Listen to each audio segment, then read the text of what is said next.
नमस्ते बच्चों, कैसे हैं आप? परीक्षा की तैयारी आपकी कैसी चल रही है? कमेंट में बताने का कष्ट करें और आपको कहाँ-कहाँ, कौन-कौन सी विषय वस्तु में समस्या हो रही है, ये भी आप मुझे बताएँ। आज हम लोग जो हमारी वस्तुनिष्ठ प्रश्नों की श्रृंखला चल रही है, अभिव्यक्ति माध्यम में, साथ-साथ यदि कोई 2 नंबर का महत्वपूर्ण प्रश्न दिखता है, तो वो भी हम लोग 2 अंकों का कोई महत्वपूर्ण प्रश्न है, तो उसको भी हम लोग इसमें शामिल करते चल रहे हैं। तो आज इसी तारतम्य में हम आगे बढ़ेंगे। लेकिन उससे पहले एक बार ज़रूर बोलना चाहूँगा कि आप वीडियो को पूरा देखें, तो ही आपको कोई विषय वस्तु समझ में आएगी। यदि आप इसको बीच-बीच में स्किप कर देंगे, बीच-बीच में छोड़ देंगे, आगे बढ़ा देंगे जल्दी-जल्दी, फिर शायद हो सके आपको ये वीडियो समझ में ना आए। इसीलिए मैं आपसे यही बोलना चाहूँगा कि वीडियो को पूरा देखें। चैनल पर नए हैं तो एक बार सब्सक्राइब ज़रूर कर लें, साथ में बेल आइकन को दबा दें, इससे आपको विषय वस्तु से संबंधित वीडियो मिलती रहेगी। कहीं भी कोई विषय वस्तु में समस्या है, तो कमेंट बॉक्स में कमेंट भी कर सकते हैं और चाहें तो मुझे मेरे मोबाइल नंबर पर फ़ोन भी लगा सकते हैं, चाहें तो व्हाट्सएप मैसेज कर सकते हैं। जो भी आपको अच्छा लगे, वो आप कर सकते हैं और कहीं भी विषय वस्तु से समस्या है, संबंधित कोई भी ऐसी है जो आपको समस्या आ रही है, तो आप मुझे कभी भी पूछ सकते हैं।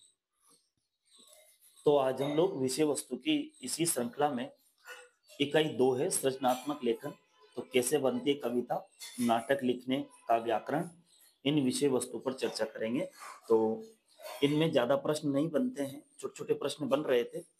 तो मैंने जितने मुझे महत्वपूर्ण लगे, उतने मैंने तैयार कर लिए हैं।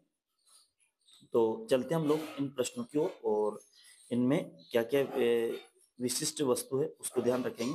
तो सबसे पहले हम लोग छठे पाठ की ओर चलेंगे। तो इसमें ज़्यादा महत्वपूर्ण नहीं है, 3 ही प्रश्न लगे मुझे। कैसे बनती है कविता? ठीक है? प्रश्न नंबर हमारा जो छठा पाठ था, कैसे बनती है कविता? इसमें पहला प्रश्न है, कविता की अनजानी दुनिया का सबसे पहला उपकरण क्या है? तो कविता की अनजानी दुनिया का सबसे पहला उपकरण है शब्द। क्या है कविता की अनजानी दुनिया का सबसे पहला उपकरण है? शब्द। इसके बाद दूसरा है, प्ले विद द वर्ड्स का अर्थ क्या है? तो प्ले विद द वर्ड्स का अर्थ होता है शब्दों से खेलना। ध्यान रखना, बहुत महत्वपूर्ण प्रश्न, ये कई बार परीक्षा में आया है। Play with the word, word का अर्थ है शब्दों के साथ खेलना। इसके बाद प्रश्न नंबर तीसरा है, सुमित्रा नंदन पंत ने कविता के लिए किसकी आवश्यकता पर बल दिया है? जो पंत जी है, जो कि छायावाद के कवि हैं, आपने देखा होगा।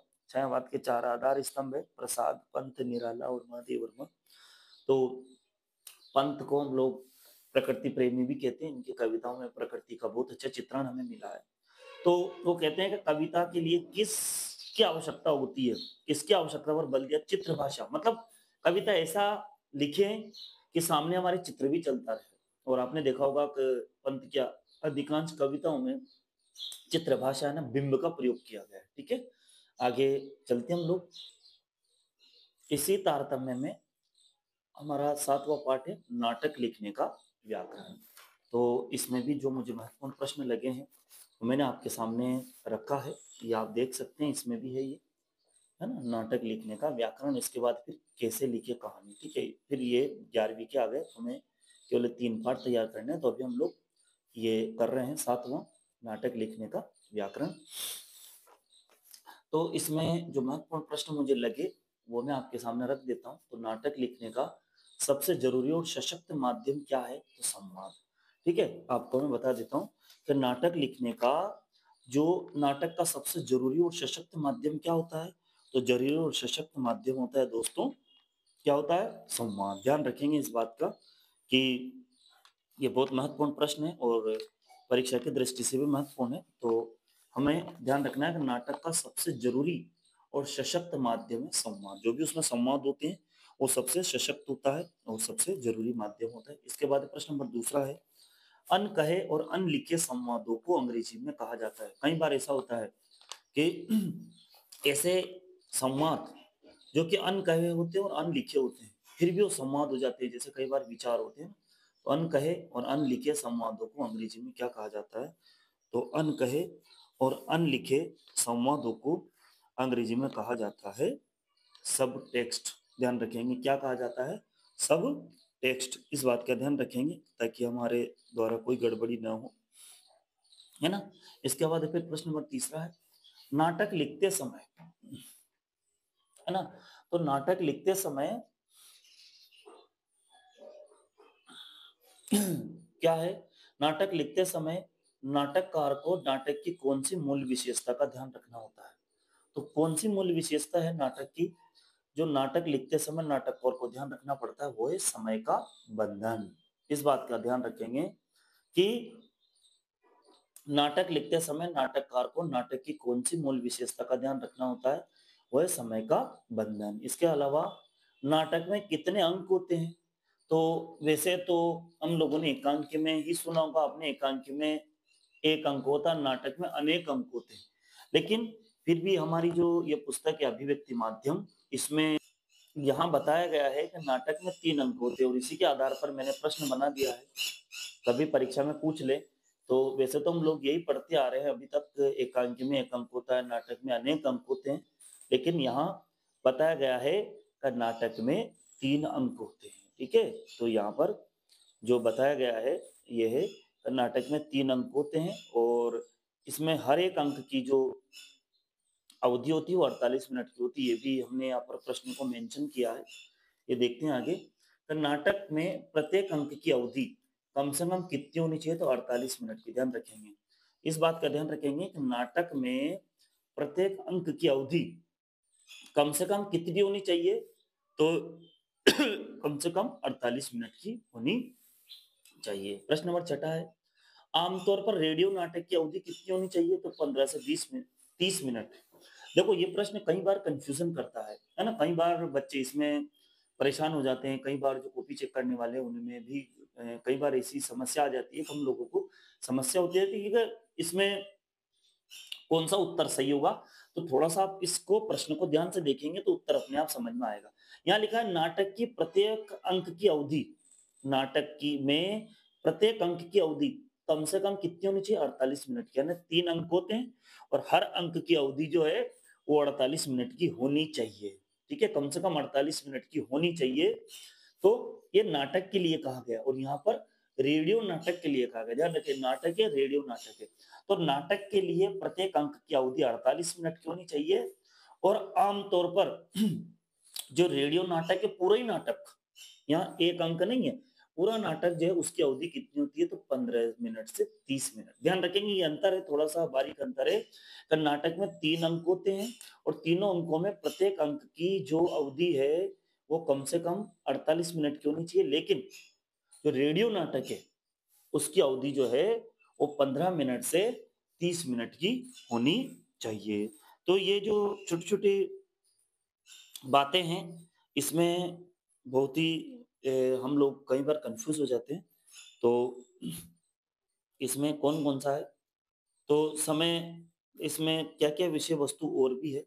तो नाटक को कौन सी मूल विशेषता का ध्यान रखना होता है, समय का बंधन। और इसमें एक और चीज है, इसमें एक और अंग है, इसका दूसरा महत्वपूर्ण अंग क्या है। यहाँ पर पूछे कि नाटक का दूसरा महत्वपूर्ण अंग, महत्वपूर्ण अंग क्या है, कभी पूछे आपसे अंग है, तो ये है शब्द, है ना? नाटक का दूसरा महत्वपूर्ण अंग है शब्द, ठीक। तो ये भी आपकी इसी पुस्तक में दिया हुआ है, इसीलिए मैंने इसको लिखा कि अब दूसरा महत्वपूर्ण अंग है शब्द, ठीक है? इस बात का भी मैंने इसको यहाँ मेंशन कर दिया है, आप लोगों को कंफ्यूजन नहीं होगा।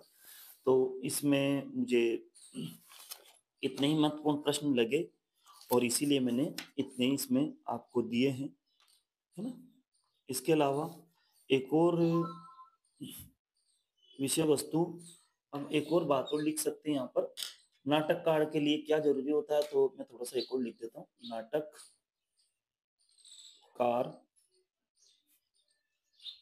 के लिए जरूरी है, जरूरी है ना? नाटककार के लिए क्या जरूरी है, तो जरूरी है ना, कि वह अधिक से अधिक अधिक से अधिक संक्षिप्त, अधिक से अधिक, है ना, अधिक से अधिक संक्षिप्त और सांकेतिक, संक्षिप्त और सांकेतिक भाषा का प्रयोग करें। ध्यान रखें, तो ये भी परीक्षा में आ सकता है कि नाटककार के लिए क्या जरूरी होता है। तो नाटककार के लिए जरूरी है कि वह अधिक से अधिक संक्षिप्त और सांकेतिक भाषा का प्रयोग करें। ठीक है, तो है ना, तो इसका मैंने आपको जो भी मुझे महत्वपूर्ण लिखे मिले हैं उनको मैंने आपके सामने रख दिया है। इसके अलावा मुझे इसमें और कोई महत्वपूर्ण प्रश्न नहीं लगा, और यदि आपको लगता है तो आप लोग कमेंट में मेंशन कर सकते हैं। तो इसके बाद, है ना, हम लोग चलते हैं आगे की वीडियो की ओर, और यहाँ तक आपका देखने के लिए बहुत बहुत धन्यवाद। इसी तारतम्य में हम लोग पढ़ेंगे पार्ट 8 कैसे लिखे कहानी, और इसके भी महत्वपूर्ण प्रश्न हैं। साथ में इसके अलावा भी हमारे पाठ्यक्रम में बहुत सारे पाठ हैं अभी जो कि कक्षा 12वीं के लिए महत्वपूर्ण हैं, जो कि मैं आपको बता देता हूँ। लेकिन मैंने इसी वीडियो में और इसी पाठ में सारे जो प्रश्न हैं महत्वपूर्ण रूप से उन्हें मेंशन कर दिया है, क्योंकि थोड़े थोड़े प्रश्न महत्वपूर्ण थे आगे की दृष्टि से। तो ये हमारे पाठ्यक्रम में और भी थे। ये कैसे करे कहानी का नाट्य रूपांतरण, कैसे बनता है रेडियो नाटक, और साथ में फिर एक और है ये नए और अप्रत्याशित विषयों पर लेखन, है ना। तो इसमें जो भी महत्वपूर्ण था वो मैंने इसी वीडियो में रख दिया है। तो अब हम लोग केवल यही वीडियो तैयार करेंगे जिसमें आपको सारे महत्वपूर्ण प्रश्न जो है मिल जाएंगे। तो देखते हैं, कहानी का केंद्र बिंदु है कथानक। ठीक है, कहानी का केंद्र बिंदु क्या होता है? कथानक होता है। ठीक है, और इसके साथ ही प्रश्न नंबर दूसरा, ये पहला प्रश्न है इसका, कहानी का केंद्र बिंदु किसे कहते हैं? तो कथानक को केंद्र बिंदु कहते हैं। हम लोग ध्यान रखेंगे, है ना। कहानी के जो तत्व होते हैं, कहानी उपन्यास के तत्व होते हैं ना, कथा, कथानक, है ना, पात्र, चरित्र, चित्रण, इस तरह से। दूसरा है कथानक किसे कहते हैं? तो कथानक किसे कहते हैं? कहानी का वह संक्षिप्त रूप जिसमें प्रारंभ से अंत तक कहानी की सभी घटनाओं और पात्रों का उल्लेख किया गया, है ना। कथानक किसे कहते हैं? कहानी का वह संक्षिप्त रूप जिसमें प्रारंभ से अंत तक कहानी की सभी घटनाओं और पात्रों का उल्लेख किया गया। इसके बाद प्रश्न नंबर तीसरा है, कहानी का प्रारंभिक नक्शा या प्रथम तत्व किसे कहते हैं? या तो प्रारंभिक नक्शा या फिर प्रथम तत्व क्या? तो कथानक, है ना। कहानी के 6 तत्व होते हैं, इसमें से पहला तत्व है कथानक, और ये प्रारंभिक नक्शा भी इसको कहते हैं। प्रश्न नंबर चौथा है, कहानी को रोचक बनाने के लिए किस बात का ध्यान रखना पड़ता है? तो ये कहानी को रोचक बनाने के लिए देश काल वातावरण तथा स्थान का ध्यान रखना पड़ता है। यदि कहानी को रोचक बना रहे हैं, तो इसको थोड़ा रोचक बनाना है, रुचिकर बनाना है, तो फिर क्या करना है? देश काल वातावरण और स्थान का ध्यान रखना आवश्यक है। इसके बाद आगे है, कथानक को आगे बढ़ाता है। कथानक को आगे कौन बढ़ाता है? तो कथानक को आगे बढ़ाता है द्वंद्व। ध्यान रखेंगे, ये प्रश्न भी महत्वपूर्ण है कि कथानक को आगे बढ़ाने का काम कौन करता है? तो द्वंद्व जो होता है, द्वंद्व, ये कथानक को आगे बढ़ाता है। प्रश्न नंबर 6, कहानी लेखन सीखने का सबसे कारगर तरीका है। यदि अपने को कहानी लेखन सीखना है तो सबसे अच्छा तरीका क्या है? अच्छी कहानियां पढ़ी जाए। हम अधिक से अधिक कहानियां पढ़ेंगे, अच्छी से अच्छी कहानियां पढ़ेंगे तो कहानी लेखन सीख सकते हैं। ठीक है, इसके बाद प्रश्न नंबर 7वां है, फीचर, फीचर लेखन की शैली कौन सी होती है? प्रश्न नंबर 7वां, फीचर लेखन की शैली कौन सी होती है? तो फीचर लेखन की शैली होती है कथात्मक शैली। फीचर लेखन की शैली कौन सी होती है? कथात्मक शैली। जो फीचर लिखे जाते हैं, हमने क्योंकि फीचर वाला पार्ट हम पहले पढ़ चुके हैं, तैयारी कर चुके हैं, लेकिन इसमें कुछ महत्वपूर्ण प्रश्न मुझे लगा कि ये छूट गया है तो मैंने यहाँ दे दिया इसको।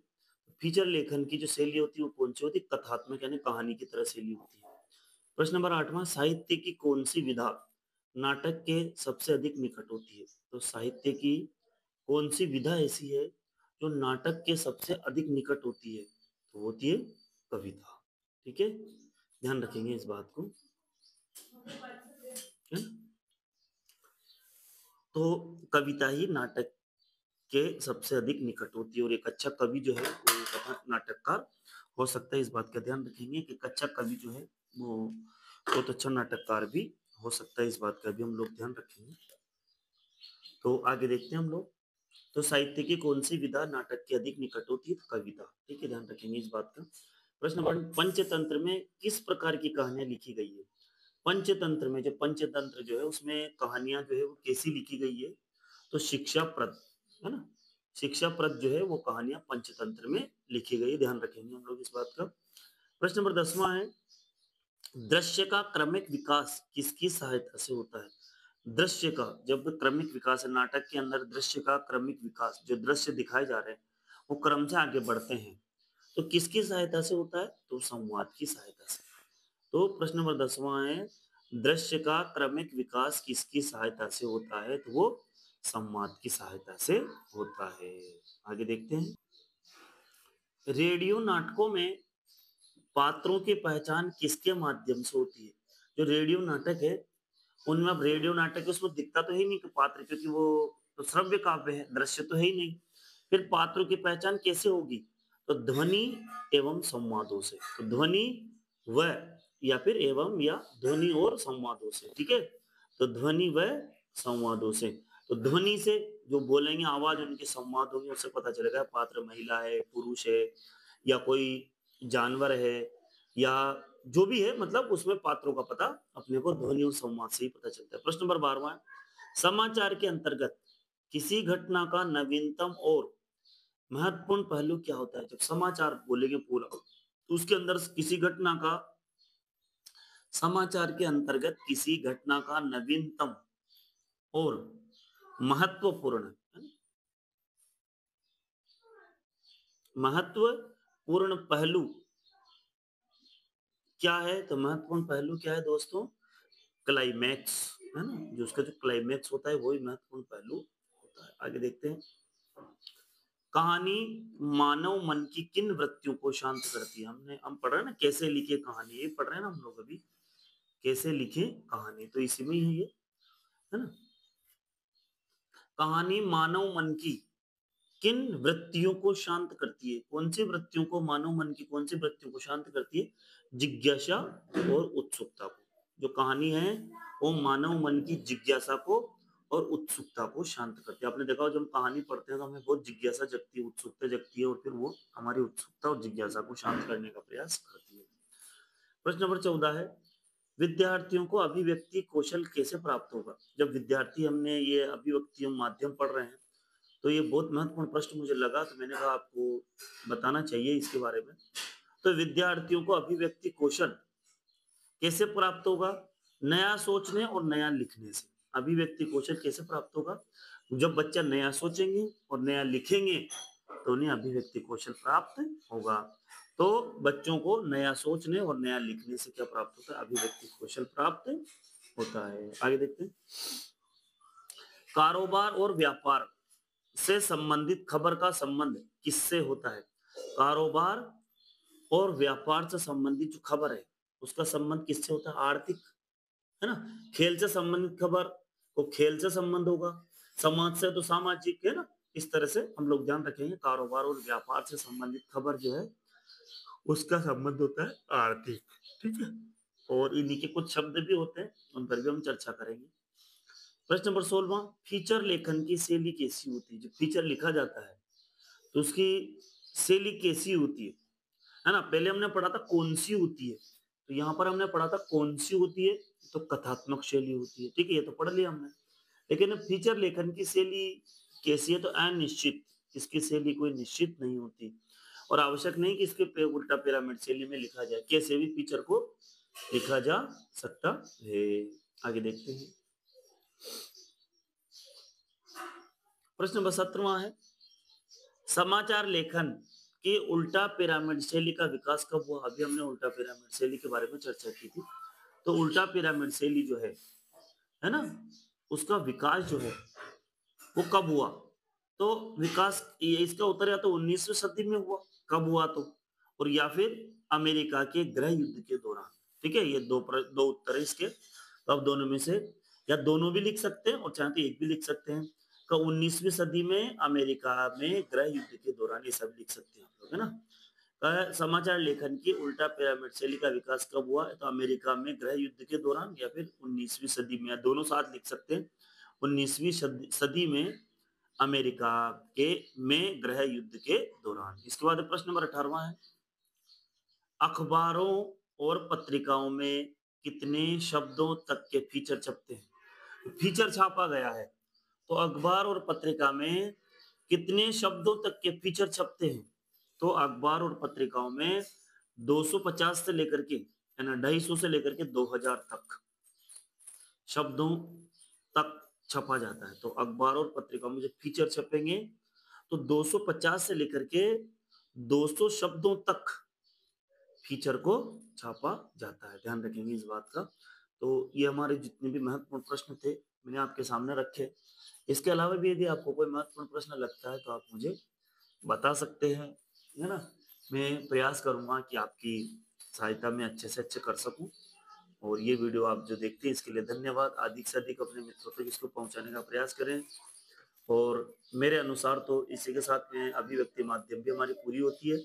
और भी आपको यदि कोई महत्वपूर्ण लगे, कोई बिंदु, कोई पार्ट, तो आप मुझे, या कोई प्रश्न ऐसा लगता तो आप मुझे कमेंट बॉक्स में कमेंट कर सकते हैं, ताकि आपके प्रश्नों को और भी जो बच्चे हैं वो उसका फायदा उठा सकें। तो ये वीडियो देखने के लिए आप सभी का बहुत-बहुत धन्यवाद।